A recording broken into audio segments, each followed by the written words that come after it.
বুথে ভোটার তালিকা থেকে 700 নাম বাদ। হাসনাবাদের মাখালগাছায় তুমুল বিক্ষোভ, রাস্তা অবরোধ করে আগুন জ্বালিয়ে প্রতিবাদ। ছবিটা দেখুন প্রতিবাদের।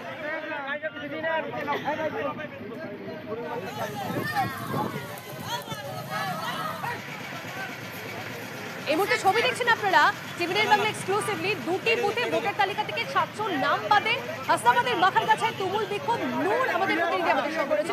এই মুহূর্তে কি চলছে সেখানে? দেখো তমনিষ্ঠা, তোমাকে প্রথমে জানিয়ে রাখবো, হাসনাবাদ ব্লকের একেবারে মাখালগাছা গ্রাম পঞ্চায়েতের দুটি বুথ থেকে কিন্তু 700 জন ভোটার তালিকা থেকে নাম বাদ চলে গেছে। ভোটার তালিকা প্রকাশ হয়েছে, তারপর কিন্তু এই যে 700 জনের নাম বাদ চলে গেছে, তারা কিন্তু বিএলও AERO বা ইলেকশনের কাজে যে সমস্ত আধিকারিকরা যুক্ত হয়েছেন তাদের সঙ্গে কথা বলেন, তারা কিন্তু কোনো রকম সদুত্তর পাননি। তারপর কিন্তু তারা ক্ষোভে হাসনাবাদের মাখালগাছা এলাকায় তারা রাস্তা অবরোধ করেন। তারপর কিন্তু ঘটনাস্থলে পৌঁছায় কিন্তু হাসনাবাদ থানার পুলিশ।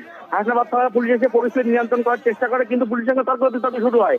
তারপর দীর্ঘক্ষণ অবরোধ চলার পরে অবশেষে পুলিশের হস্তক্ষেপে অবরোধ ওঠে। তাদের একটাই দাবি যে বৈধ ভোটারদের নাম তুলতে হবে ইচ্ছাকৃতভাবে। নির্বাচন কমিশন কিন্তু এই যে বৈধ ভোটারদের নাম বাদ দিচ্ছে ভোটার তালিকা থেকে, তারপর কিন্তু যারা বিক্ষোভকারী তারা কিন্তু হুঁশিয়ারি দেন, যদি তাদের নাম যদি ভোটার তালিকায় না তোলা হয় তারা কিন্তু বৃহত্তর আন্দোলন নামবেন।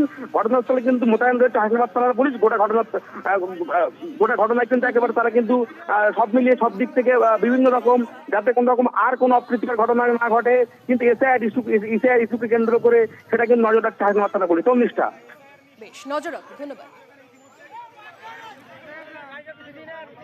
আর একবার আপনাদেরকে জানিয়ে রাখি, দুটি বুথে ভোটার তালিকা থেকে 700 নাম বাদ। হাসনাবাদের মাখালগাছায় তুমুল বিক্ষোভ, রাস্তা অবরোধ করে আগুন জ্বালিয়ে প্রতিবাদ। এই মুহূর্তে সেই ছবি দেখছেন আপনারা, হাসনাবাদের ছবি।